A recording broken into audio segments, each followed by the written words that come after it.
Olá, tudo bem? Eu sou Mariana Ferreira dos Santos e a gente está aqui hoje para continuar o terceiro episódio de Desmistificando. Vou gravar de novo. Olá, eu sou Mariana Ferreira dos Santos, estou aqui hoje para gravar o terceiro episódio de Desmistificando o ESG do WLM. A gente está aqui com convidadas muito especiais hoje, engenheiras ambientais que vão contribuir muito com o nosso estudo da PR 2030. Olá, Andréia, tudo bem? Tudo bem, Mari. Obrigada pelo convite. Muito feliz de estar aqui. Andréia, tu pode se apresentar pro pessoal? Então, Mari, a gente já se conhece há bastante tempo, né? Eu sou engenheira de formação, fiz...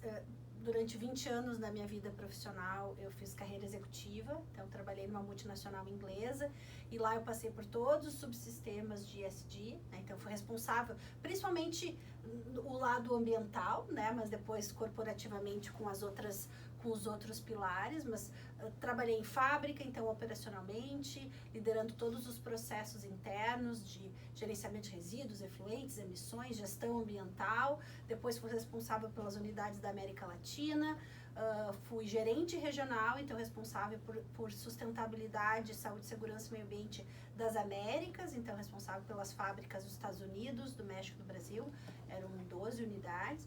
E aí a minha última função executiva foi de diretora global de sustentabilidade, então eu tinha 160 fábricas em 20 países, 30 países.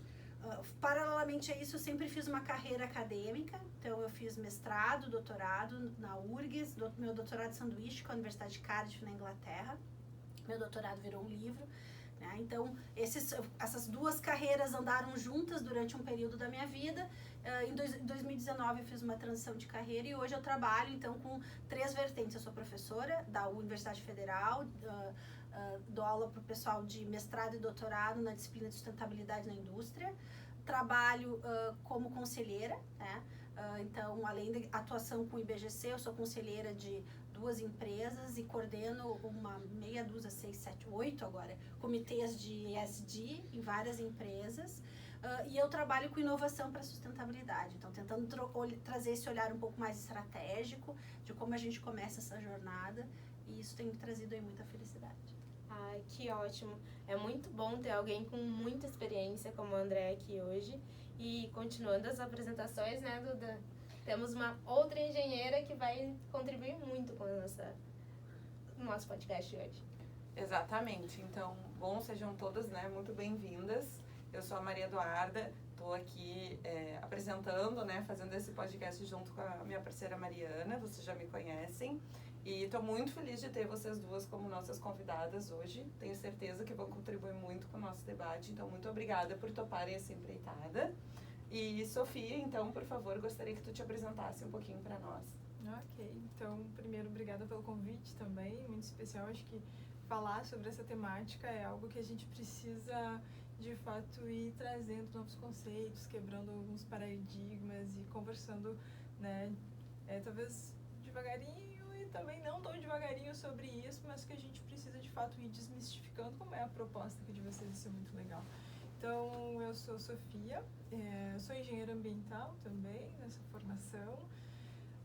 Tenho um pouco bastante menos de cancha aí do que a Andréia, tenho certeza que ela vai contribuir muito, né? A minha área de formação sempre foi muito mais voltada mesmo para recursos hídricos, e nessa vida de recursos hídricos eu fiz o meu mestrado, e hoje ainda doutorado, né, o mestrado na área de sensoriamento remoto aqui pela URGS, e o doutorado em andamento pelo Instituto de Pesquisas Hidráulicas em Recursos Hídricos e Saneamento Ambiental, né, com viés de terminar no final do ano, início do ano que vem, então tá uma loucura. E trabalho bem na temática, né, de eventos extremos de inundações. Então, a minha área de ênfase aí dentro da academia de pesquisa é essa. E junto nessa vida também atuo com projetos ambientais da área, com consultoria, com essa parte de participação em comitês, né? E atuo lecionando na Universidade do Vale do Taquari, dentro das disciplinas de engenharia, muito focadas aí em recursos hídricos, saneamento, avaliação de impactos ambientais, perícia ambiental, áreas degradadas também. Então é uma área bastante diversa, assim, dentro de engenharias, biologia, que a gente tem dentro dos cursos, né? Então, acho que é isso, assim. Um super breve resumo da super carreira das duas, né? Então foi super importante a gente trazer pessoas que estão super familiarizadas com o eixo ambiental da PR 2030 e que colocam em prática todo dia, tanto na academia quanto na sua vida laboral aí de trabalho, essas questões relacionadas ao meio ambiente e como a gente também pensa, né, em desenvolvimento sustentável como um todo. Eu vou começar as perguntas hoje com a Andrea, falando, né, percebendo um pouco da carreira dela, muito atrelada nessa questão da biodiversidade, a questão do solo, a questão ambiental em geral. Mas, Andrea, o que é biodiversidade? Então, vamos começar do começo, né? Sustentabilidade, o conceito de sustentabilidade, ele surgiu quando a humanidade se deu conta dos impactos que a nossa existência fazia em relação ao capital natural. Tá? Capital natural. O que é o capital natural? É o solo, a água, o ar, todas essas temáticas, na verdade, que a gente vai estar conversando aqui hoje.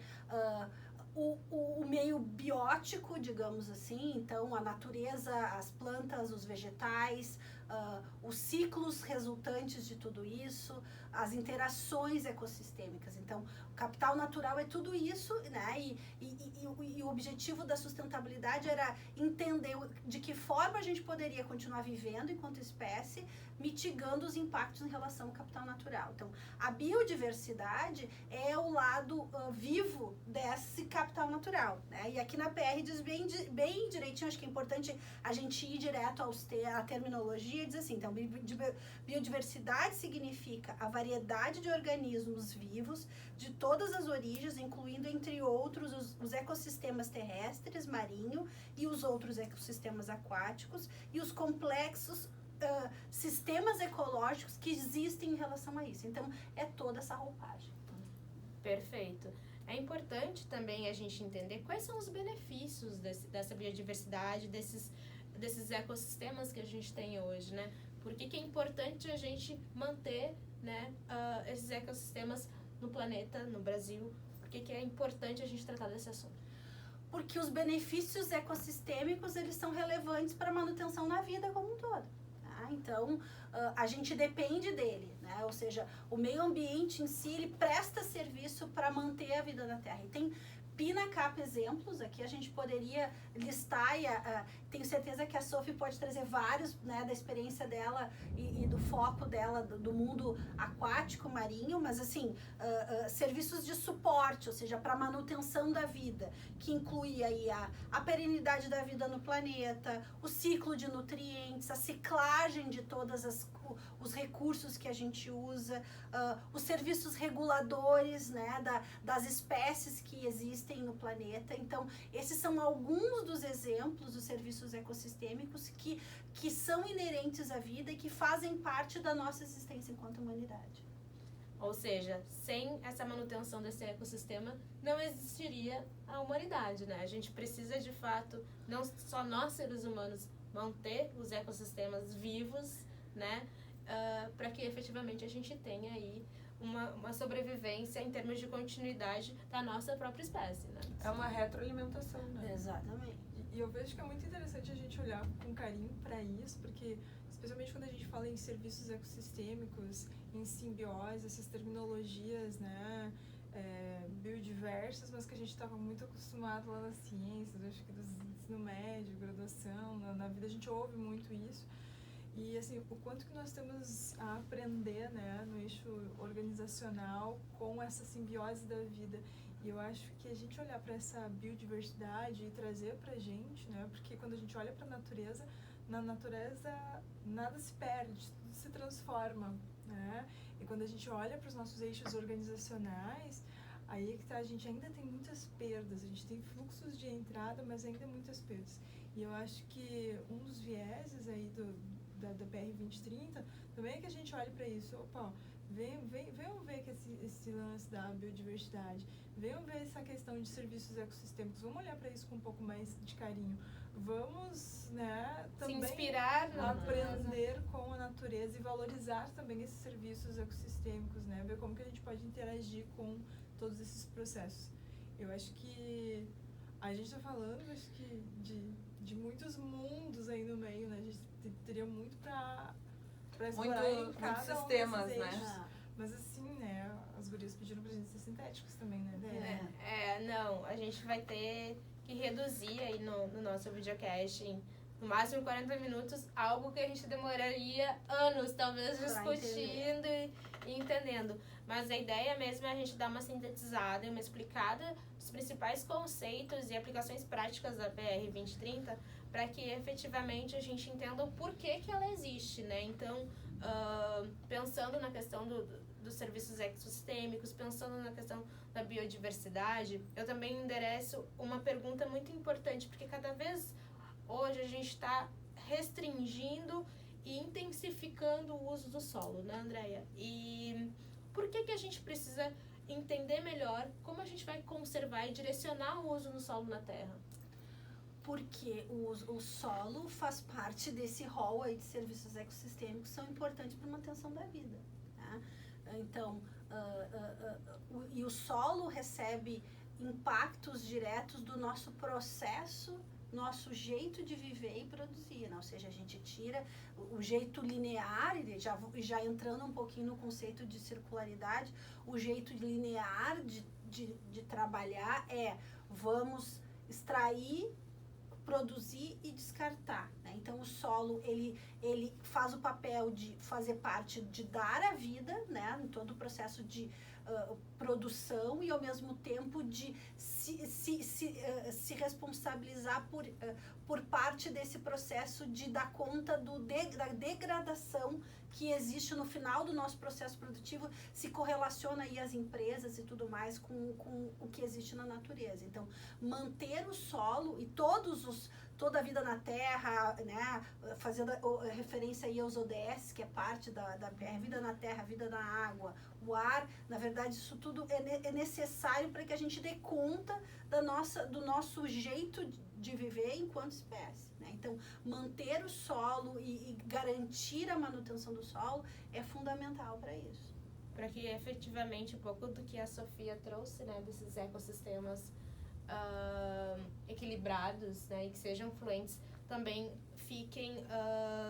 permaneçam funcionando de uma forma realmente sustentável. Eu acho que é importante a gente trazer isso de um ponto de vista do Brasil, onde a gente sabe, né, Maria Eduarda, que boa parte da economia está dependendo desse uso sustentável do solo, né, gente?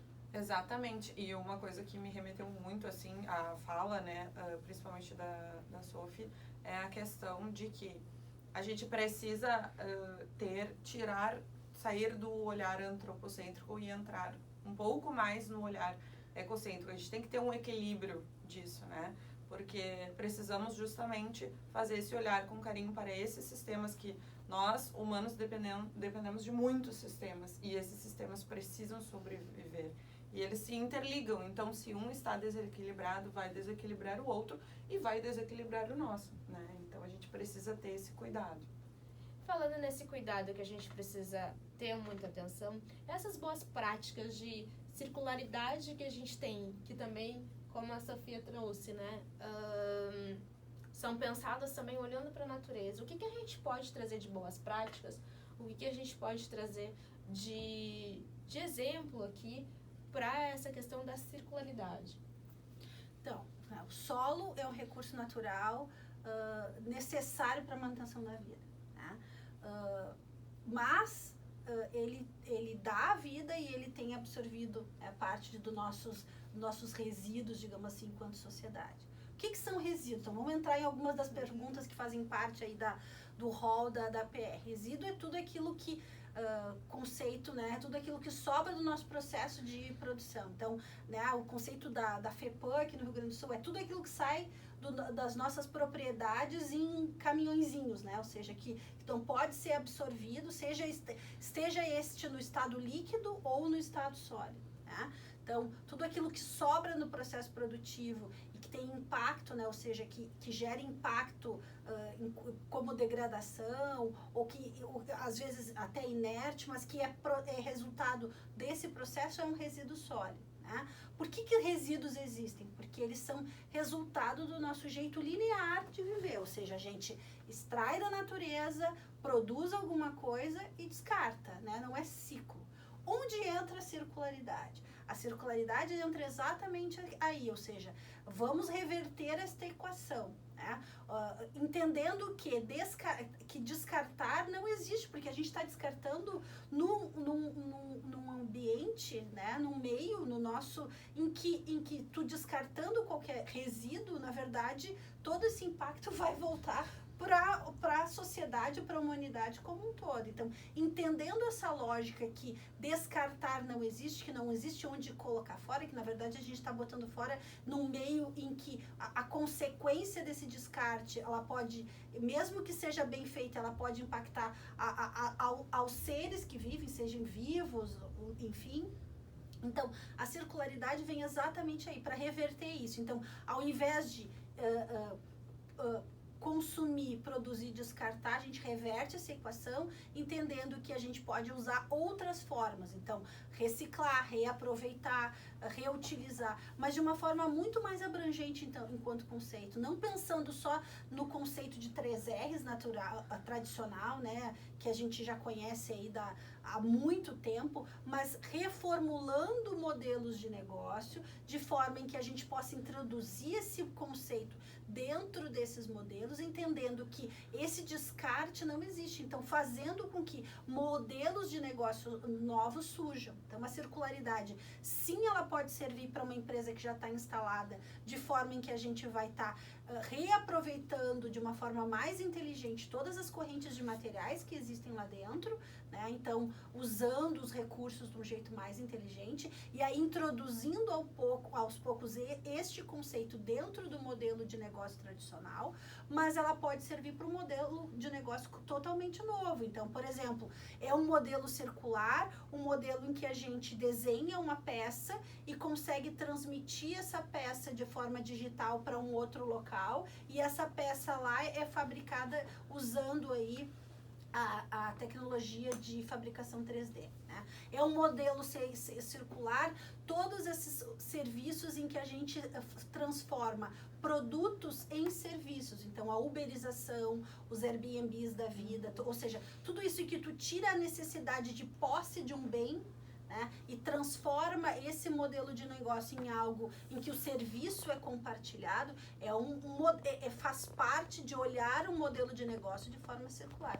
Assim como faz parte da circularidade para uma fábrica, ou para uma indústria, ou para uma fazenda, a gente entender todas as correntes de materiais que tem lá e trabalhar com essas correntes de materiais de forma em que a gente entenda que descarte não existe.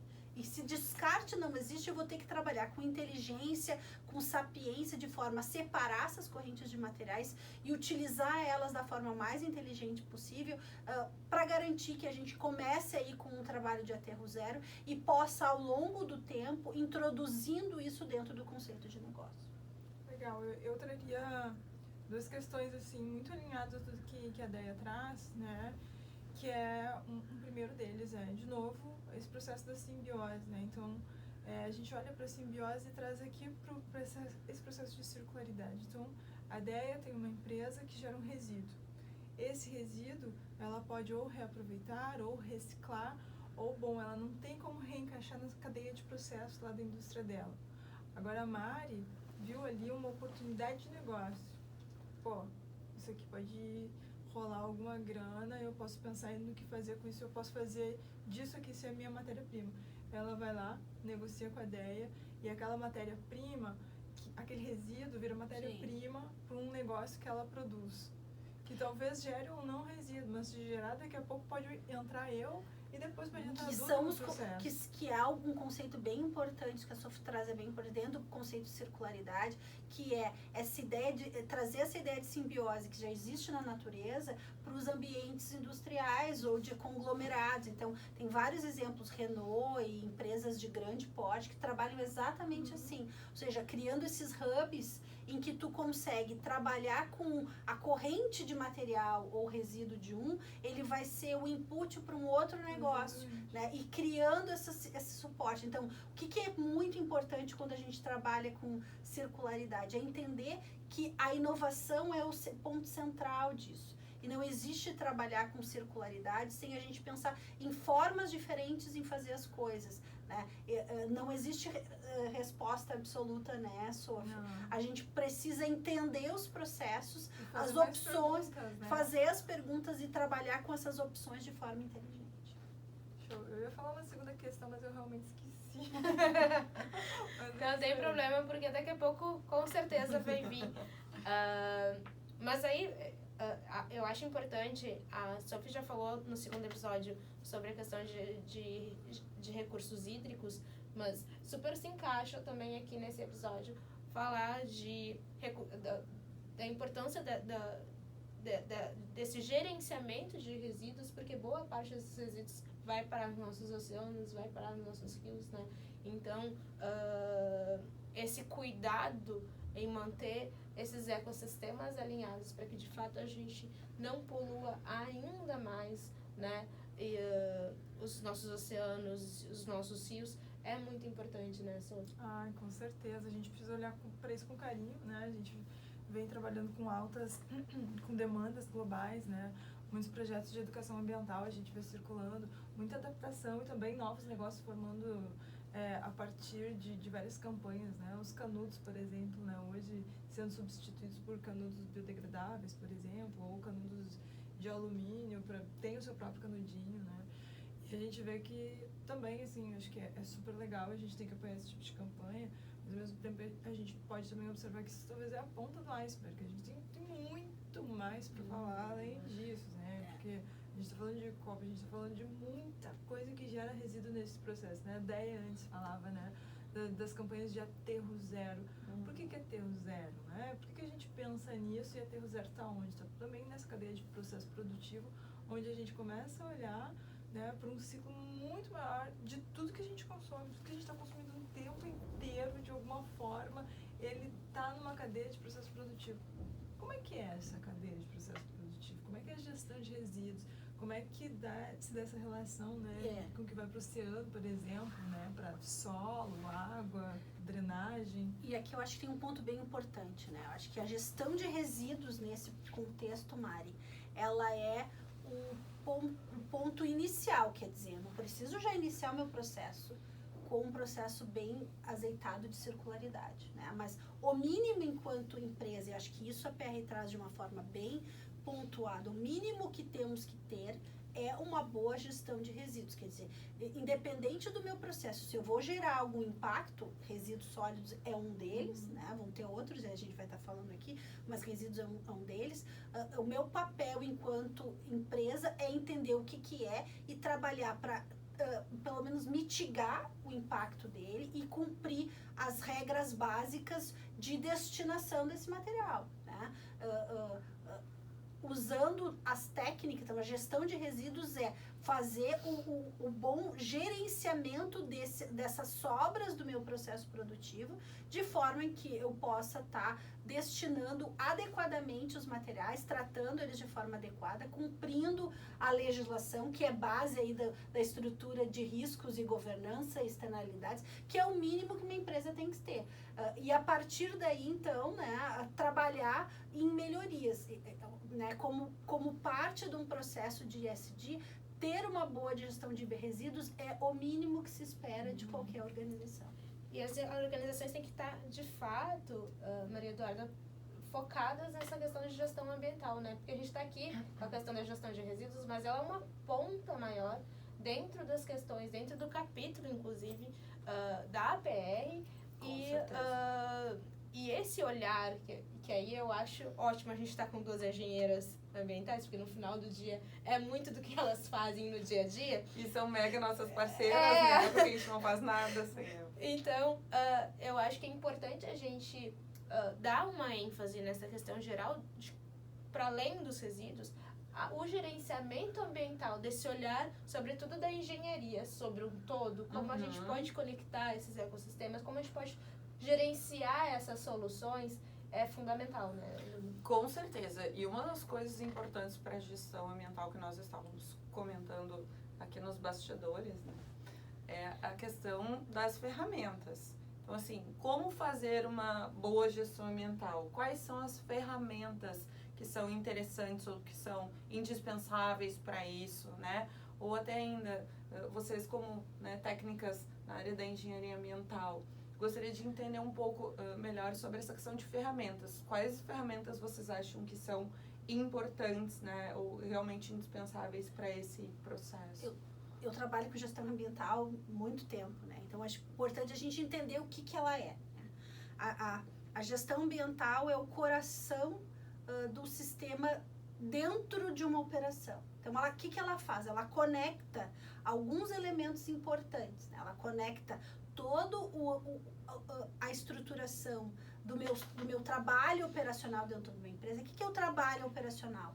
É cuidar bem e gerenciar bem os resíduos, é cuidar bem e gerenciar bem os efluentes, é cuidar bem e gerenciar bem os meus processos de manutenção, o meu controle de emissões atmosféricas. Então, o que entra ali na esfera operacional é conseguir ligar isso no atendimento do meu arcabouço legal, né? E aí vocês, advogados, ou seja, como é que eu trabalho com a operação para fazer com que eu cumpra a legislação e os meus marcos teóricos, iniciando aí pela licença de operação de todas as unidades, né, a grande maioria delas, mas depois aí tem uma enormidade de marcos legais para serem cumpridos, de forma que a gente interligue isso e dê o direcionamento estratégico. Então, a gestão não define, quem define é a alta direção, né, e aí pode ser via governança ou qualquer outra estrutura, mas ela que vai linkar tudo isso. Então, ela é o coração de tudo, ela é a cola, né, que a gente tem que ter para juntar todos esses elementos. Né? Então, a grande referência em termos de gestão ambiental é a ISO 14001, né, que é referência, inclusive, da PR. Né? É o nosso... E tem desdobramentos. Então, a ISO 14001, ela é uma base teórica como se organizar um sistema de gestão ambiental, né? E ela está organizada na seguinte forma, olha, ela segue aí os princípios do ciclo de Deming, né? Do PDCA, em que a gente tem que estabelecer um planejamento, depois um desenvolvimento, uma checagem e uma ação. Né? Então, vamos entender o que é isso. Então, quais são os princípios básicos de um sistema de gestão ambiental? O atendimento legal, a prevenção da poluição e a melhoria contínua. Qualquer política de gestão ambiental de qualquer organização, a gente vai ter essas três terminologias. Então, o planejamento, então, se tu quer atender a lei, prevenir a poluição, melhorar continuamente, o planejamento de qualquer sistema de gestão ambiental, ele vai ter três elementos. Então, a gente vai ter que identificar que leis eu preciso cumprir para que eu possa cumprir. A gente precisa identificar quais são os meus aspectos e impactos ambientais, de forma em que a gente aí possa planejar as minhas estruturas de prevenção à poluição. E a gente precisa estabelecer objetivos e metas para que a gente estabeleça aí um caminhar de melhoria contínua. Então, isso estrutura o planejamento e o coração da operação é a minha estrutura de controle operacional.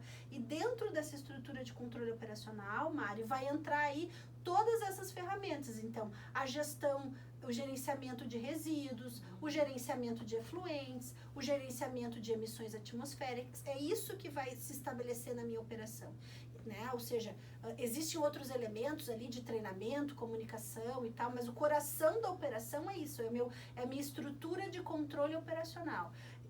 Para que eu possa dizer que eu estou cumprindo, eu vou ter que monitorar o quê? As leis e monitorar os meus parâmetros de controle do sistema de gestão ambiental, que são essas medições que a gente faz no efluente, nos resíduos, né? Ou seja, a gente precisa monitorar as coisas, né, para ver se a gente está cumprindo, e a gente precisa, então, a gente faz o monitoramento e medição para ver ou esse atendimento específico, né, desses indicadores e dessas leis, e a gente faz as auditorias do sistema de gestão ambiental para que a gente consiga entender o quão amarrado esse sistema está e de que forma a gente pode estar melhorando ele. Né? E tudo isso, então, o meu planejamento, o desenvolvimento e a minha checagem é levado para a alta direção, que, em última análise, é quem é responsável pelo sistema de gestão ambiental, para que a gente possa fazer uma análise crítica e propor melhorias para o próximo ciclo do sistema. Então, quer dizer, é um processo sistêmico de PDCA dentro da organização que organiza os meus processos e faz com que a gente consiga, nesses ciclos de melhoria, identificar os problemas e ir aos poucos melhorando. Então, ele é uma jornada, né? E ele organiza toda a estrutura interna. Então, dentro do modelo de ESG, a gestão, ela é quem já inicia um processo de ESG, tendo a gestão ambiental, a gente já tem muito do caminho andado, né? Porque a estrutura interna, em termos, né, por que está com o caminho andado? Porque a estrutura interna, em termos de indicadores, em termos de atendimento legal, de organização dos processos, ela já está feita. Então, auxilia muito. Então, a gestão ambiental, ela é fundamental para isso. E sim, existem várias referências, mas a ISO 14001 é uma referência para o sistema. E aí tem outras de referência, tem a 50001, que é para a parte de energia, a gente vai falar de eficiência energética. São específicas, tá? Ela faz essa mesma roupagem para a questão de energia. A gente tem a 45001 que olha esses mesmos processos para a parte de saúde e segurança do trabalho, né? Então olha as pessoas, mas todos esses sistemas, eles vêm de um sistema maior, que é o sistema de gestão da qualidade, que olha essa estrutura em termos de um PDCA, né? Vamos planejar, desenvolver, avaliar, checar, e a gente vai rodando esse ciclo, e à medida que a gente rola o ciclo, a gente gera melhoria contínua. Sensacional, Deia. Sensacional. Quero te levar para palestrar lá no Ou seja, a PDCA é a maior ferramenta. Eu vejo isso como, eu acho que a gestão ambiental, ele é um ciclo vivo, né? É um ciclo vivo de melhoria contínua, e eu acho que uma questão que eu acho que, assim, tudo começa na governança, né? Aí quando a gente conecta o ESG, quando a gente vai para a governança, a gente vê que tem todo esse embasamento legal, que a gente precisa começar por isso. E aí eu diria que a gente vai para habilidades e quem são os nossos talentos, como que a gente retém esses talentos, né? Porque são esses talentos que fazem esse ciclo funcionar. Isso tudo faz parte do sistema, né? Exatamente. Então acho que tudo começa com governança. E uma outra coisa que eu acho super importante e válido comentar, que eu gosto desse termo, assim, porque a gente tem o PDCA, né, o que a gente usa muito, né, as ISOs, né, e eu acho que a gente tem que ter sempre uma gestão flexível, assim, né, uma gestão que a gente consiga ir entendendo onde tá legal, onde não tá, onde é que tá a fragilidade, como é que a gente arruma aqui, o que aconteceu ali, como é que a gente entende, como a gente faz, né, aquele olhar pra gente fazer aquela gestão da crise naquele foco onde está acontecendo. E a gente vai fazendo essa melhoria contínua. Passivo, sabe? né? Porque o passivo sempre tá ali. Exatamente. E assim, o processo da gente ir se desenvolvendo, o nosso processo é assim, né? A gente vai errando, vai acertando, né? Mas pra gente, que a gente desenvolva, a gente tem que fazer, né? É a ação em si, é monitorar, é melhorar. Então, acho que isso é surreal, é um ciclo vivo importantíssimo aí dentro das nossas organizações. Deixa eu só voltar uma pergunta ali sobre as ferramentas, né? Então, assim, várias ferramentas fazem parte de uma estrutura de sistema de gestão ambiental, né? Então, Duda, por exemplo, a gente vai ter todo um ferramental para avaliar a questão legal, né? É uma ferramenta que se usa.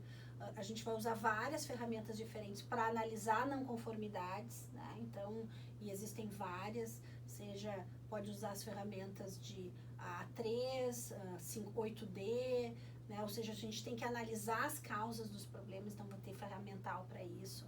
A gente vai ter ferramentas específicas e normas técnicas específicas nas estruturas bem operacionais, né?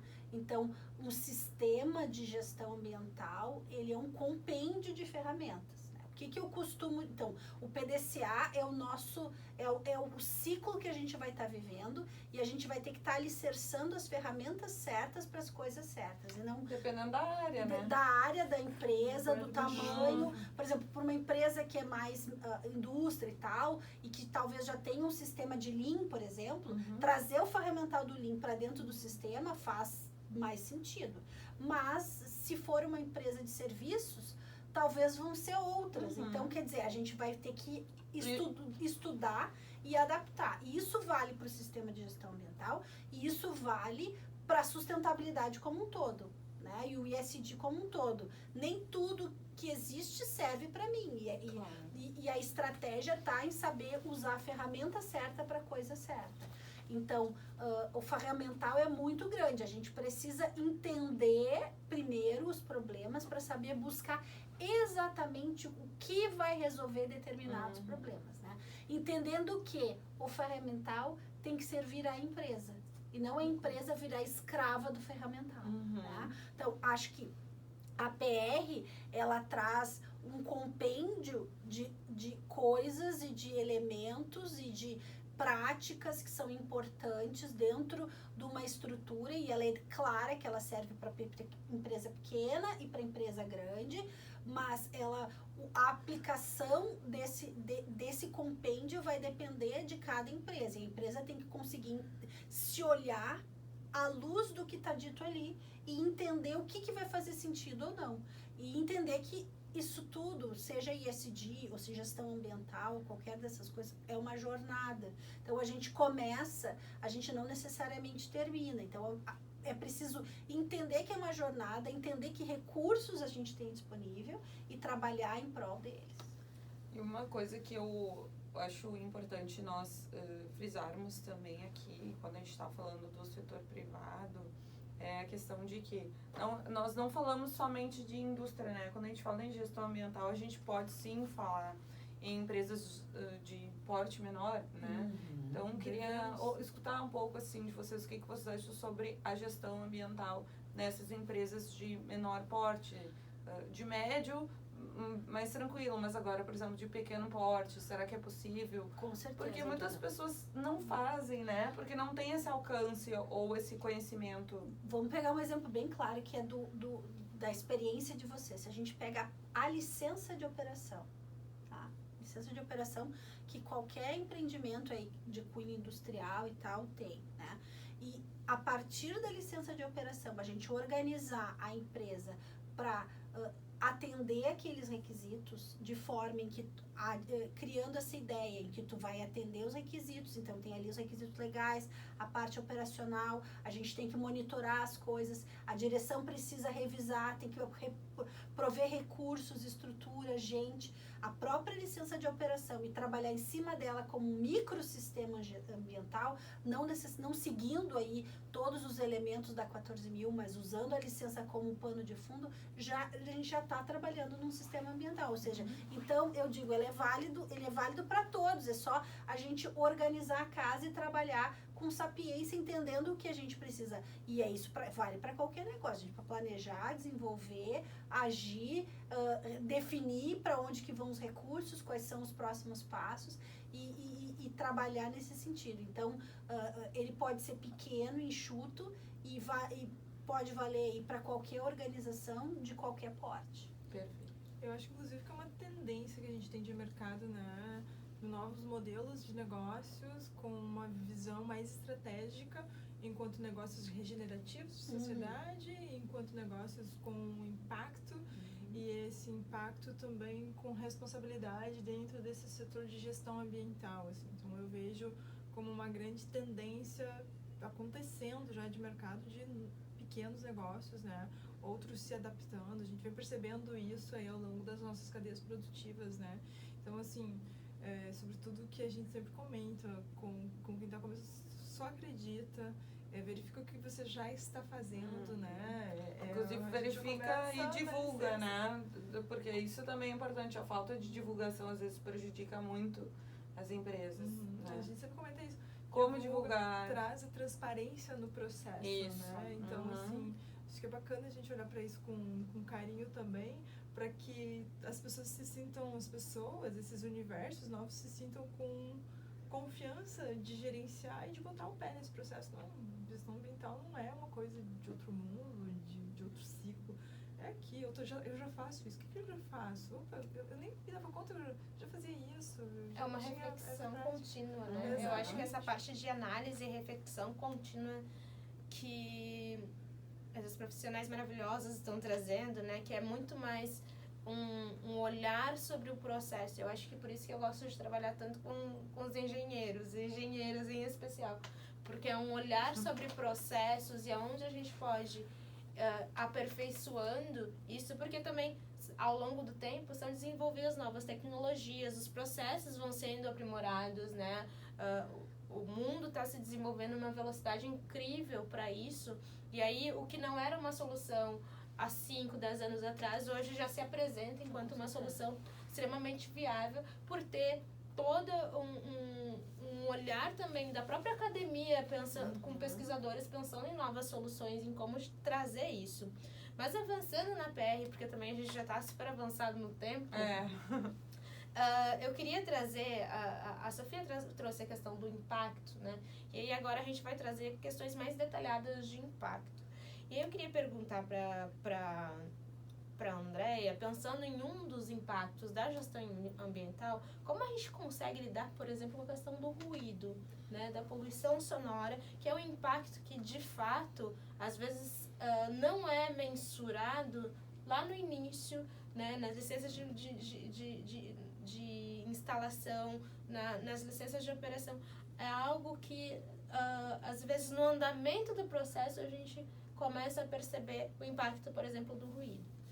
Hoje em dia, até na verdade, dependendo do negócio, isso até é requisito, né? Tanto de licença de instalação, enfim, mas é fato que hoje, né, a gente tem várias indústrias instaladas em locais em que o ruído é um problema para a comunidade em volta, né? Então, o porquê que isso é tão impactante do ponto de vista das empresas? Porque existe um problema aí de zoneamento, né? Ou seja, as empresas estão localizadas em locais em que a população acabou ficando mais próxima, né? Ou até um exemplo, por exemplo, que nem é de população tão grande, mas eu acabei de voltar do Pará e hoje existe um problema grande, está sendo discutido da Ilha do Cumbu, que fica, né, na frente de Belém, porque é uma ilha repleta de floresta amazônica, mas como existe um tráfego grande de barcos e pessoas e restaurantes naquela ilha,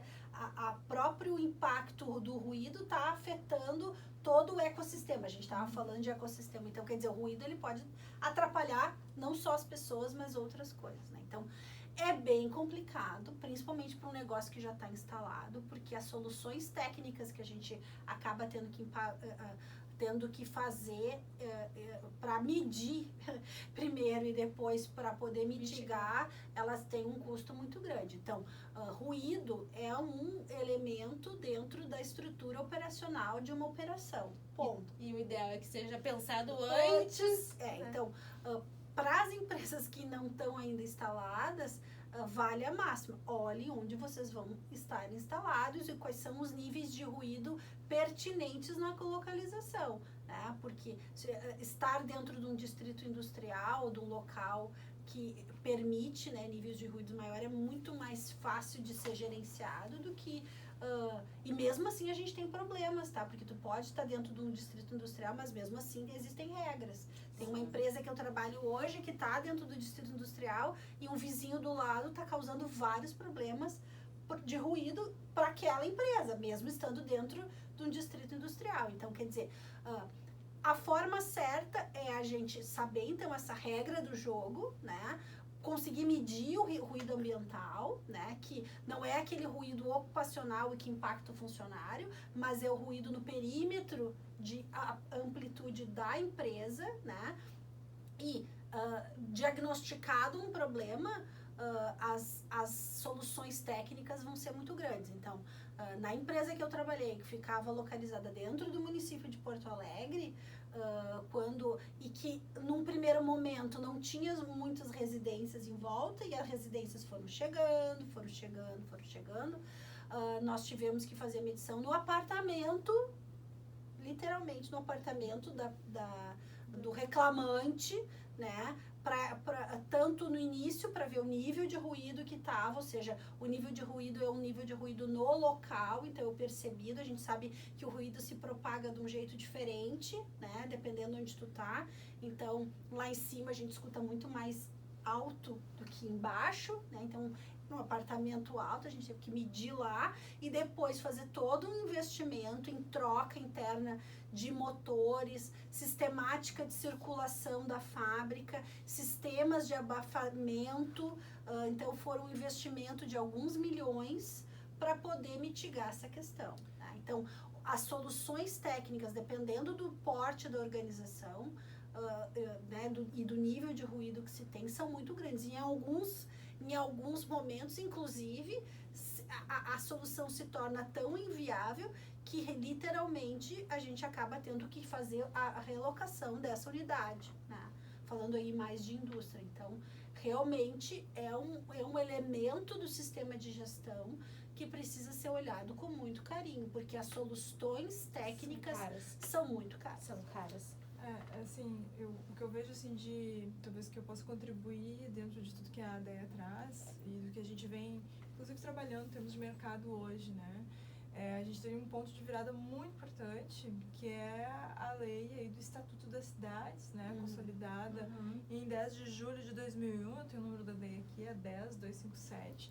E essa legislação, ela é realmente um marco para repensar espaços de zoneamento urbano. A gente não pode deixar de falar dela quando a gente fala em ruídos, em gestão ambiental e também nessa questão de novos empreendimentos, como que eles impactam.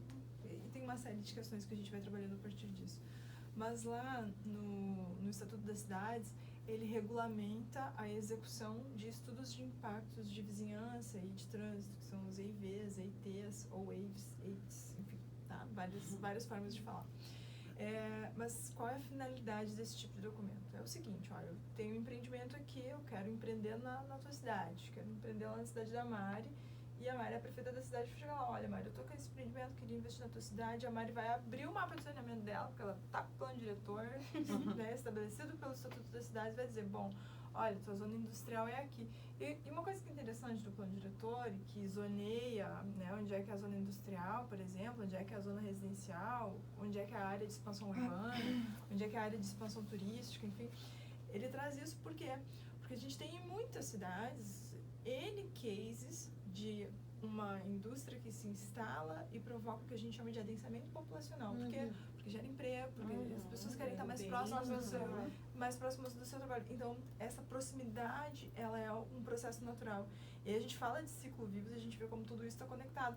Porque essas gerações que topam morar perto da indústria são aquela geração que quer estar pertinho do trabalho.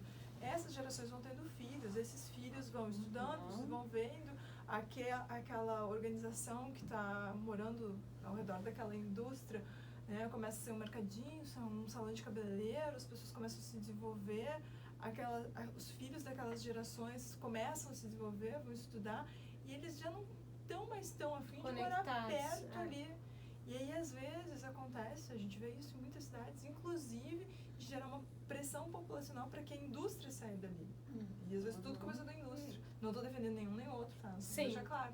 Mas é uma rotina, né? É uma rotina que tem que ser cuidada, inclusive pelo legislador. Exatamente. Nesse sentido. E aí, por isso que o instrumento hoje do estudo de impacto de vizinhança, dentro da cidade, eu sei que estou fugindo do tema desse dia, mas acho que é legal trazer, porque as coisas se conectam. É que assim, hoje, o estudo de impacto de vizinhança, ele inclusive pede qual que é a minha avaliação de impactos do teu novo empreendimento em fase de instalação e de operação de ruído. Como é que é num raio? Como é que é para o teu operador, o teu funcionário, o teu colaborador?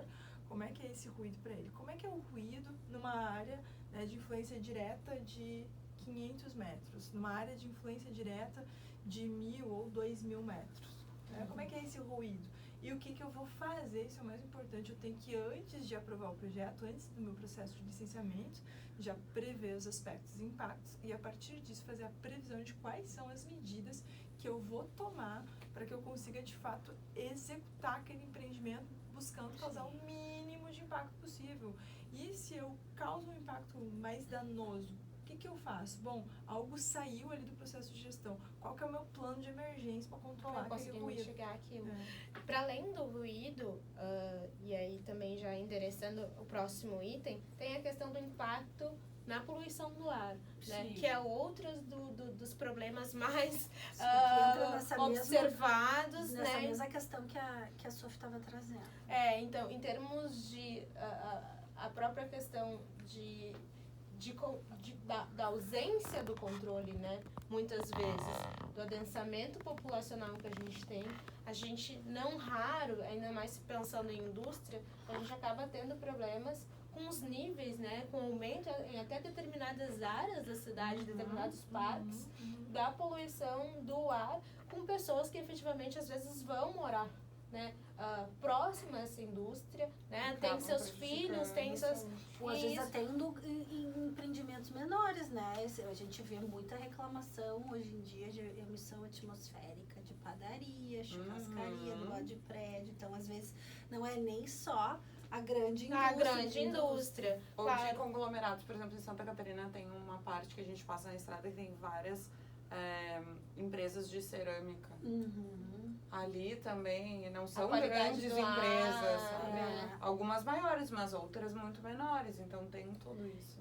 E é importante a gente falar porque além do ruído, que também exige medidas que às vezes são muito custosas em termos de valores financeiros, né, para mitigar esse impacto, a questão da poluição do ar também exige, não raro, algumas medidas mais drásticas ali, tendo em vista que a gente também está lidando com a saúde da população, né? Essa questão, e já aproveitando o ensejo, né, nós tratamos no segundo episódio sobre a questão de emissões de gases de efeito estufa, sobre a questão de poluição, né? Então, não deixem de assistir, porque a gente vai trazer também questões sobre mudanças climáticas.